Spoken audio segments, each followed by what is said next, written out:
हाय friends, मैं Manav. Welcome to movie shoovie. दोस्तों, आज हम जिस सीरीज़ के बारे में बात करने वाले हैं उसका नाम है एवरीथिंग विल बी फाइन। तो जब आप इसको देखेंगे और जब आप इसका ट्रेलर देखेंगे तो आपको ऐसा लगेगा कि सब कुछ हंकी डोरी है, बट ऐसा हंकी डोरी होता नहीं है इसके अंदर, क्योंकि यहाँ पर बहुत important messages of life and marriage and role of partner की, जैसे हमें बोल दिया जाता है कि हस्बैंड का ये रोल है, वाइफ का ये रोल है, आपको ऐसे ही बिहेव करना है। इस मैरिज एज एन इंस्टीट्यूशन में ये उसको चैलेंज करता है, क्योंकि आज के ज़माने में दोस्तों क्या हुआ है कि जिस तरीके से हस्बैंड एंड वाइफ दोनों कंट्रीब्यूट करते हैं घर के अंदर, दोनों की अपनी जॉब्स होती है, अपने अपने प्रेशर्स होते हैं, अपनी अपनी लाइकिंग होती है और दोनों का इक्वल लेवल का एक्सपोजर हो चुका है बाहर जाके, तो उनकी जो एक्सपेक्टेशन जो होती है अपने पार्टनर से वो डिफरेंट हो जाती है, वो इक्वालिटी की तरफ चला जाता है। लेकिन जिस तरीके से ये लोग जो बड़े हुए हैं तो इनकी धारणाएं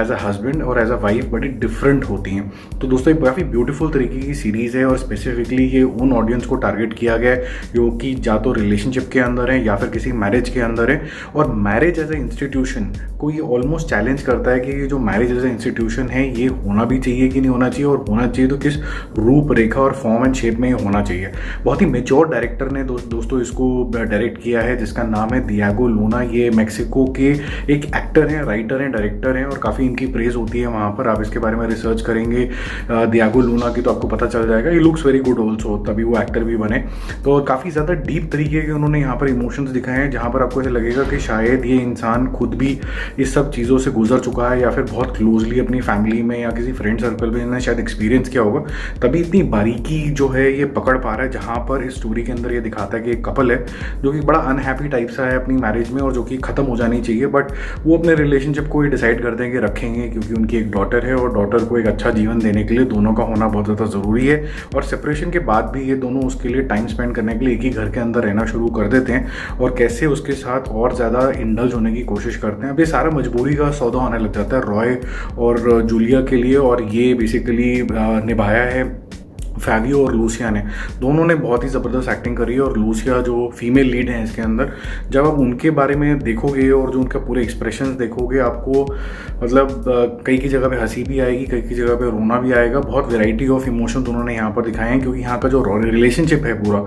वो ही बहुत ज़्यादा ट्विस्टेड है, क्योंकि जो एक्सपेक्टेशन ऑफ अ मैन है और जो एक्सपेक्टेशन ऑफ अ वुमन है आउट ऑफ रिलेशनशिप वो बहुत ज़्यादा अजीब है, and how it grows from a very romantic relationship to a very cold relationship. ये इस चीज़ों को एक्सप्लोर किया गया, क्योंकि मॉडर्न टाइम्स में जैसे मैंने बताया, आपके जो पेरेंट्स होते हैं जो एक्चुअली में हस्बैंड वाइफ हैं, वो एक वजह से एक साथ आते हैं और मैरिज एज ए इंस्टीट्यूशन में बंध जाते हैं, और वो धीरे धीरे ऐसा हो जाता है कि मैरिज की जो डेफिनेशन है वो ओल्ड है, लेकिन समय चेंज होता चला जा रहा है। तो ये मेक्सिको शहर में ही सारी बेस्ड है, जहाँ पर ये दिखाया जाता है कि not only the frustration of the couple because they have started disliking each other और maybe they have grown into a different person altogether, but जो अपने प्रोफेशन में जो करप्शन है मेक्सिको शहर की स्पेसिफिकली, उसकी वजह से इनकी और फ्रस्ट्रेशन बढ़ जाती है और कहीं ना कहीं अपने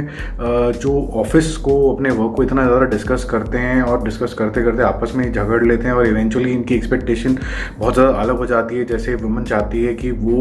कोई हेल्प मिल जाए बच्ची को सुबह स्कूल भेजने के लिए, ड्रेसअप करने के लिए, खाना बनाने के लिए, जो कि हो नहीं पाता है। बट बाद में हम देखते हैं कि इवन फैबियो भी ट्राई करता है कि वो कर पाए, वो फिर मैच नहीं कर पाता। तो कहीं ना कहीं इस तरीके की मिसमैच है। तो इवेंचुअली आपको ये देखना होता है कि क्या ये किसी राइटफुल कंक्लूजन पे पहुंच पाते हैं बच्ची के लिए और इकट्ठे रह पाते हैं कि नहीं पाते, या फिर ये अपना अपना रास्ता पकड़ते हैं। या तीसरी चीज़ ये आपको एक्सप्लोर करनी होती है कि मैरिज एज ए इंस्टीट्यूशन में नहीं, बल्कि एज पेरेंट्स और एज ऐसे पार्टनर जिनका एक कॉमन लव इंटरेस्ट है विच इज़ देयर डॉटर, उसकी वजह से ये साथ रहना चाहते हैं। तो काफ़ी चैलेंजिंग इंस्टीट्यूशन को इन्होंने एक नए तरीके से देखा है, जो कि आपको लगेगा कि आपको थोड़ा सा हंसाएगा भी, थोड़ा हेवी भी लगेगा, हार्ट ब्रेक भी लगेगा। और जिन लोगों की शादी नहीं हुई है शायद वो सोचेंगे यार यही कलेश होने, तो शादी करनी क्यों है। देखो, हर चीज़ के प्रोज एंड कॉन्स होते हैं। पुराने ज़माने में लोग बोलते थे कि शादी का लड्डू जो खाए वो भी पछताए और जो ना खाए वो भी पछताए, तो इसी तरीके की सिचुएशन है।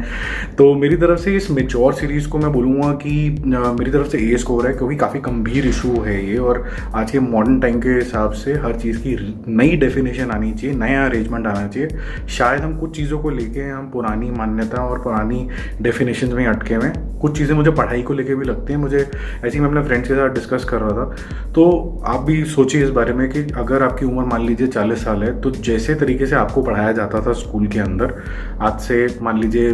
20 साल पहले या 25 साल पहले, और आपके पेरेंट्स को जैसे जिस सेटअप में पढ़ाया जाता था, जैसे किताबों से पढ़ाया जाता, जिस तरीके के टेस्ट होते थे, बहुत ज़्यादा चेंज नहीं आया है। थोड़ा बहुत डिजिटाइजेशन आया होगा, डिजिटल बोर्ड्स आ गए होंगे, थोड़ा बहुत बाइजू टाइप की थोड़ी बहुत चीज़ें आई हैं, लेकिन वो कोई बहुत ड्रास्टिकली चीज़ें डिफरेंट नहीं है। तो कुछ चीज़ें हैं जो इम्प्रूवमेंट आनी चाहिए समय के साथ, ताकि